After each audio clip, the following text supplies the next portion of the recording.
تو شہباز صاحب جب اسپیچ کرنے آئے تو انہوں نے جناب آتے ساتھ ہی پہلے تو انہوں نے گفتگو تھوڑی بہت کی کر کے انہوں نے کہا جی یہ جو وین ہے نا گرین پاکستان والا، جو پاکستان کو زرعی طور پہ دوبارہ خود کفالت کی طرف لے کے جانا اور زرعی شعبے میں ترقی کے حوالے سے، یہ میرا وین نہیں ہے. یہ آرمی چیف صاحب مجھے کریڈٹ دے رہے ہیں، لیکن یہ وین اصل میں ہمارے سپاہ سالار کا ہے.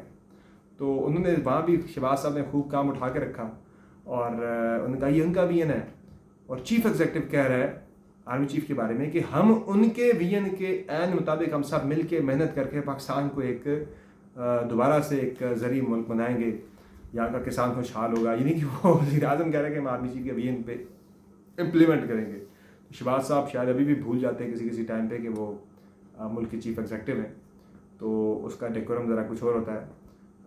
بہرحال یہ سارا کچھ ہوا، پھر وزٹ ہوا تو اس میں پھر ہماری ملاقات ہو گئی آرمی چیف کے ساتھ. تو عاصم منیر صاحب نے وہاں جب ہم نے ان سے بات چیت کی، ہم نے کہا سر کوئی ملاقات کی بات چیت کرا کوئی، آپ بالکل آتے نہیں ہیں بات چیت نہیں کرتے. تو انہوں نے کہا یار میں تو صحافیوں سے ملتا ہی نہیں، میرا ایک اصول ہے، میرا پرنسپلی میرا ایک ڈیسیژن ہے کہ میں کسی بھی صحافی کے ساتھ نہیں ملوں گا، انٹریکٹ نہیں کروں گا، نہ میں نے کیا نہ میں کروں گا، کیونکہ آپ لوگ نہ پھر بات کو کہیں سے کہیں لے جاتے ہو.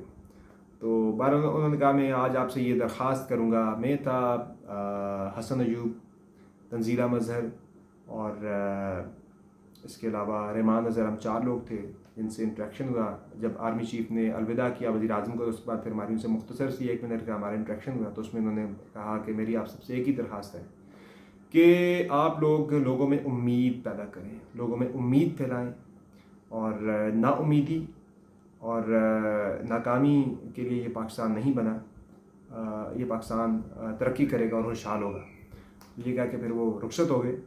تو جو میں نے آج دونوں کے درمیان، شہباز شریف اور آرمی چیف کے درمیان جس طرح کا میں نے کمفرٹ لیول دیکھا، اتنا زیادہ کہ جس طرح کا شروع میں خان صاحب کی حکومت آتے وقت باجوہ صاحب اور خان صاحب کے درمیان جتنا تھا سیم پیج، وہ تو کیا وہ کہتے تھے ہم ایک ایک صفحے اور ایک ایک حرفے ہیں، تو وہ اس سے بھی زیادہ بڑھ کے مجھے شہباز صاحب اور عاصم منیر صاحب کے درمیان نظر آیا ہے.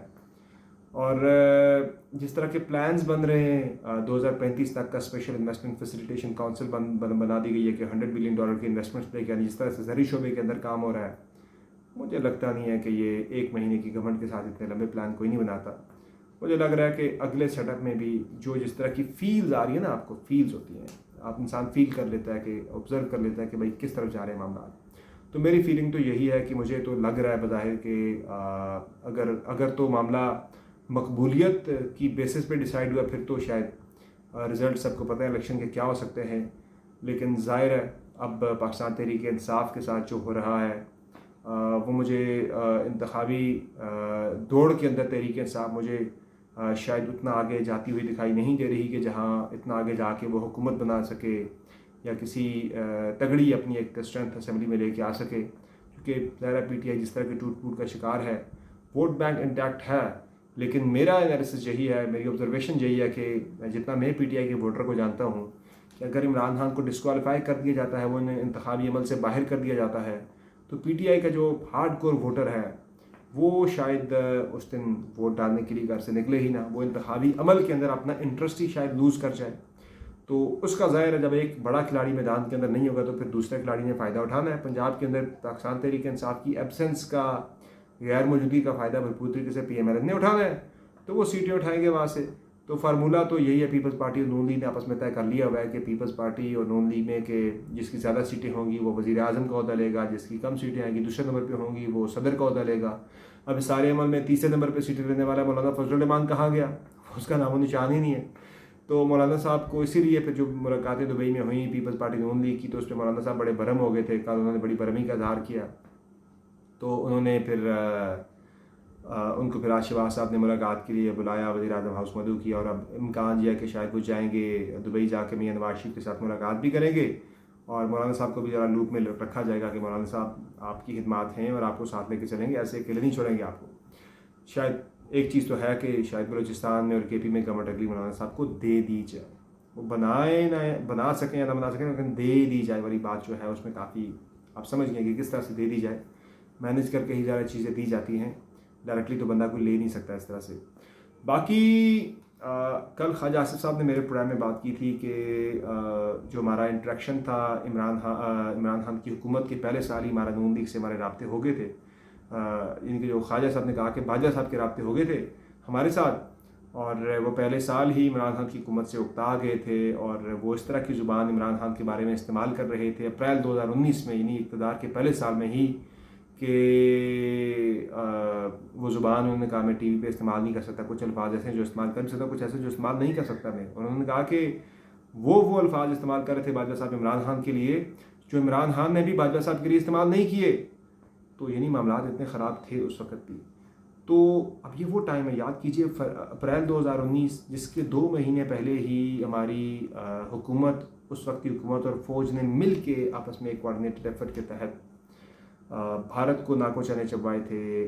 فروری میں ہی ہوا تھا سوئفٹ ریٹارٹ آپریشن ہوا تھا، جس میں ہم نے بھارت کا طیارہ مار گرایا تھا، اور اس کے 2 مہینے بعد ہی باجوہ صاحب کی کھٹپٹ ہو گئی تھی پی ٹی آئی کے ساتھ. ایک اس میں یہ ضرور ہے چیز کہ اقتدار جب ملا تھا خان صاحب کو، اس کے بعد جب انہوں نے حکومت سازی کا عمل تھا، اس میں باجوہ صاحب کی جو کنسیڈریشنز تھیں وہ نہیں مانی گئی تھیں. اسد عمر کے بارے سے باجوہ صاحب جب وہ بن بھی گئے تھے، وزیر خزانہ ریزرویشنز تھیں ان کی، جس طرح سے IMF پروگرام انہوں نے نیگوشیٹ کیا تھا. اور اس کے علاوہ پنجاب کے CM کے اوپر سب سے بڑا کنسرن تھا باجوہ صاحب کو، وہ بزدار صاحب کے CM بنائے جانے کے فیصلے کے سخت خلاف تھے پہلے دن سے. تو کہیں نہ کہیں مسئلے تو شروع ہو گئے تھے، لیکن PMLN کے ساتھ رابطے ہونے، پھر اس کے بعد میاں صاحب نے جو ہے وہ جولائی میں جا کے تقریر کی تھی، جس میں انہوں نے للکارا بھی تھا باجوہ صاحب کو. تو یہ چیزیں ذرا سمجھ میں نہیں آ رہی کہ یہ کیا پھر یہ سارا ڈرامہ تھا، یہ ساری جو ہے اسٹیج تھی، یہ چیزیں ساری. یہ تو معاملہ پھر کسی اور طرف جاتا ہوا دکھائی دے رہا ہے. بہرحال اس پہ مزید خواجہ صاحب کو میں ملوں گا تو ان سے میں جانوں گا کہ کیا کیا باتیں ہوئی تھیں اس وقت. مزید اس پہ انشاءاللہ میں ڈیٹیلز کلیکٹ کر کے گیدر کر کے خواجہ صاحب سے مل کے آپ کے ساتھ ضرور شیئر کروں گا. اور اس کے علاوہ جو معاملہ ہے عمران خان صاحب کے کیسز کے حوالے سے، وہ تو اب چیزیں چل پڑی ہیں، اور 12 کو ان کی چلنی ہے. توشہ خانہ کیس کے اندر بھی ان کی سماعت ہے بڑی امپورٹنٹ، باقی کیسوں میں وہ ضمانتیں وغیرہ لے رہے ہیں، لیکن PMLN کو بڑی اس پہ ناراضگی تھی، بڑا شکوہ تھا کہ ضمانتیں کیوں خان صاحب کو مل رہی، کیوں عدالت سے انہیں اتنی فیسیلیٹیشن مل رہی. حالانکہ وہ تو شکوہ کر رہے ہیں کہ میرے ساتھ اتنا اچھا نہیں ہو رہا سلوک، لیکن پھر بھی PMLN کو لگتا ہے کہ بہت اچھا سلوک ہو رہا ہے. اور بڑے شاکی تھے، بڑے سخت بیانات بھی آ جا رہے تھے. اور لگتا یہ ہے کہ چونکہ 16 ستمبر کو جانا ہے بندیال صاحب نے، بندیال صاحب کے ہوتے ہوئے PMLN اب دوبارہ کوئی بھی ایسی ایفرٹ کر نہیں پا رہی عمران خان کی گرفتاری کے حوالے سے. بالکل ان کے ہاتھ پاؤں بندھے ہوئے ہیں، بڑے پریشان ہیں وہ کہ حکومت رہی ہمارے پاس لیکن ہم عمران خان کو گرفت میں نہیں لا سکے. جو ان کی خواہش تھی کہ جیل میں ڈالیں گے، بند کریں گے، وہ ایسا کر نہیں سکے. 2 دن کے لیے ہوا، پھر وہ باہر آ گئے. اب وہ چاہ کے بھی اس آخری مہینے کے اندر بھی مجھے نہیں لگتا کہ PMLN کی وہ خواہش جو تھی عمران خان کو جیل میں ڈالنے والی، پابندی سلاسل کرنے والی، وہ پوری ہو سکے گی. ہاں یہ معاملہ شاید کیئر ٹیکر سیٹ اپ کے اوپر چھوڑ دیا جائے. ڈپینڈ کرے گا کہ کیئر ٹیکر سیٹ اپ میں کون آتا ہے، وزیر اعظم ہمارا اگلا نگراں وزیر اعظم. لیکن ظاہر ہے اس میں اس چیز کا بڑا عمل دخل ہوگا کہ بڑا سوچ سمجھ کے بندہ وہ لایا جائے گا جو عمران خان کو ٹف ٹائم دے، جو PTI کو ٹف ٹائم دے. تو یہ جناب چیزیں. باقی سیکٹری الیکشن کمیشن عمر حمید کو ایکسٹینشن دے دی گئی ہے 1 سال کی. یہ ایکسٹینشن بھی ظاہر الیکشن کے سال میں آ کے جو دی گئی ہے، حکومت تو اس کی پلازیبل ایک ریزن تو اس کی یہ بیان کرے گی کہ الیکشن بہت قریب ہے تو اب سیکٹری الیکشن کمیشن کا چینج ہونا ٹھیک نہیں تھا. لیکن ظاہر ہے اس کے پیچھے معاملات اور بھی بہت سارے ہو سکتے ہیں، چونکہ عمر حمید صاحب نے خان صاحب کے خلاف وہ پرچے کے اندر، کیس کے اندر مدعی بھی بنے ہوئے تھے، تو وہ بھی کافی آگے نکل چکے ہوئے تھے خان صاحب کے حوالے سے، PTI کے حوالے سے. تو انہیں رکھنا شاید گورنمنٹ کو، PMLN کو زیادہ سوٹ کرے گا، PDM کو زیادہ سوٹ کر رہا ہوگا، اسی لیے انہیں ایکسٹینشن دی گئی ہے. تو چیزیں PTI کے حوالے سے بڑی جو ہے آنے والے دنوں میں اعظم خان کی پریس کانفرنس بھی انٹیسپیٹ کی جا رہی ہے کہ ہیں تو ابھی تک لاپتہ ہیں، لیکن جب آئیں گے سامنے تو وہ پریس کانفرنس کر کے آئیں گے. پرویز الہی کے حوالے سے خبر چلی کہ پرویز الہی صاحب کہہ رہے ہیں کہ میں تو چھوڑنے کو تیار ہوں PTI، لیکن مونس الہی نہیں مان رہا. تو مونس الہی نے کچھ دیر پہلے ٹویٹ کر کے کہا بھائی یہ غلط ہے، سارا ایسا کچھ بھی نہیں ہے، یہ سب کچھ غلط ہے. پرویز الہی صاحب نے ایسی کوئی بات نہیں کی. بہرحال یہ ساری چیزیں چل رہی ہیں ملک کے اندر. تو ایک چیز تو طے ہے کہ پیپلز پارٹی نون لیگ کے درمیان اب کوئی لڑائی نہیں ہے، مزید کچھ سیٹ ایڈجسٹمنٹ وغیرہ پنجاب کے اندر ہو جائے گی، اور مولانا صاحب کو بھی شیئر ان کا دینے کے لیے ان سے ملاقاتیں ہو جائے گی. تو ابھی تک کے حالات کے مطابق جو اسٹیبلشمنٹ اور حکومت کی، پرٹیکولرلی شہباز شریف کی جو کویشن ہے، تو مجھے PMLN کی حکومت تو ویسے سینٹر میں اس قبولیت کے درجے کے ساتھ تو آتی ہوئی اگلی نظر آ رہی ہے. اور PMLN میں کون ہوگا وزیر اعظم، تو وہ مجھے شہباز شریف صاحب نظر آ رہے ہیں. شاید مریم نواز صاحبہ کو پنجاب کی وزارت اعلیٰ دے دی جائے، تو چلے آنے والا وقت ہی بتائے گا. یہ میری ایک اسیسمنٹ ہے، میرا اندازہ ہے کہ شہباز صاحب اگر جہائے تو پھر نواز شریف کی فیملی کو شاید پنجاب میں ایڈجسٹ کیا جائے. لاٹ مور ٹو کم. آنے والے دن بڑے انٹرسٹنگ ہیں. انشاءاللہ آپ کو اپڈیٹ رکھیں گے. اجازت دیجیے. خدا حافظ.